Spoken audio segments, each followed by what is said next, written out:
I joined the Air Force back about 2 weeks, about a month or two before Pearl Harbor. Why did I join the Air Force? Because I didn't want to walk around in the mud. And I was not drafted. I didn't have a draft number yet.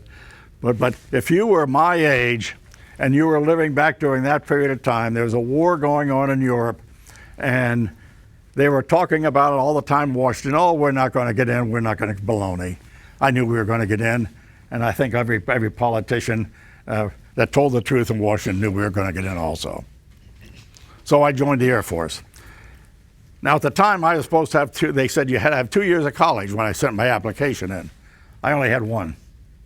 So I had to go down and take a competitive exam, which I thought I messed up horribly. It had more, there's the same thing, same exam you took to get into West Point. And there's some questions in there, whole sections I didn't even know the answers to.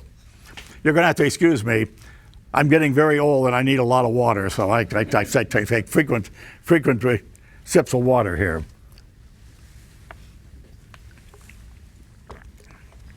So anyhow, they finally said I was accepted, and then they said, we will advise you when we report for what class. You know, at that time, I thought there'd be some urgency about building up our armed forces and everything of that type. There wasn't.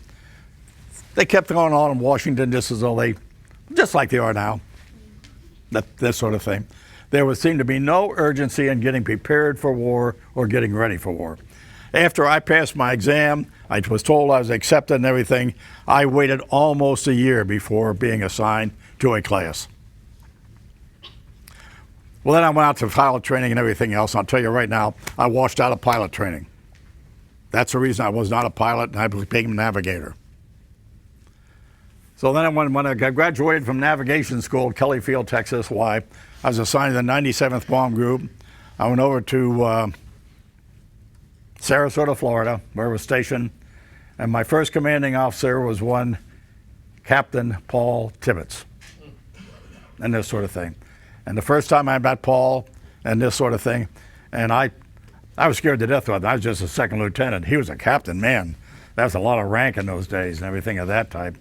So, but we soon, it didn't take us long before we got to flying together and became fast personal friends. Now I'm going to skip along. I'll just mention a lot of things here. I flew the first mission out of England in the B-17s on September 17th, 1942. We didn't go very far over there into the occupied territories at that time. We had no fighter planes to escort us in.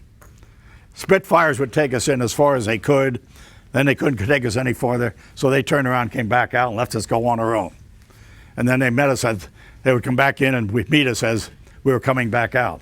The Spitfire pilots used to always tell me, meeting you guys when you were coming back out was the most hazardous duty in the world.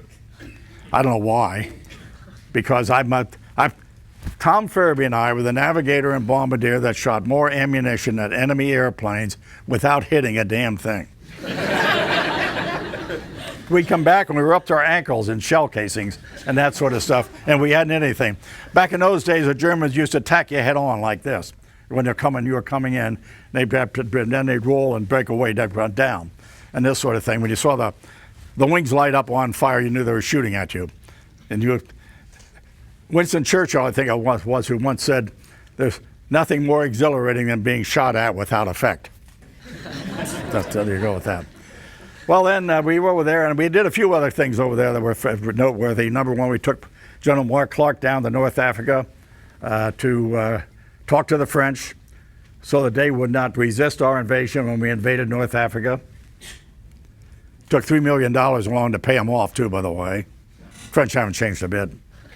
And then we took General Eisenhower down when it came time to go down to North Africa to command that invasion. He was on our airplane. A few things happened there, which I'm not going to tell you about, but we down. But anyhow, now we're sitting in Gibraltar, and I'll just throw this one out. They told us at a briefing that night, they said, tonight about 12 o'clock, go up and the rock up at this place and just look out at the Straits of Gibraltar. You'll see a very, very great sight and this sort of thing. So we went up there and looked and everything else.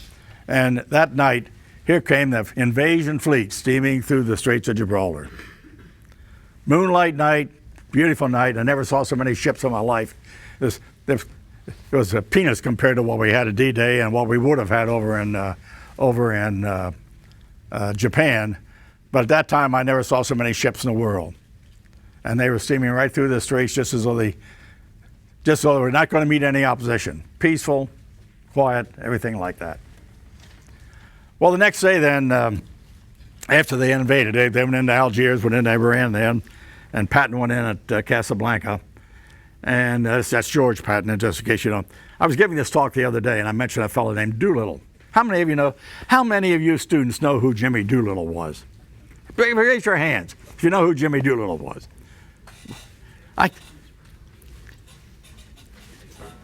You have some history to teach, you know that? My class all know. He says that was his class that had the hands up. Then you have some history to teach. I'll say that. But Jimmy Doolittle was one of the great pilots of World War II and this sort of thing. But anyhow, the next day we got assigned to take Mark Clark from Gibraltar over to Algiers to take command of the ground invasion in North Africa. And as we were flying, that was about the range of a Spitfire. So as we're flying over, and we didn't know whether the field had been captured yet or not. Just flying over there and land and hope the field was captured.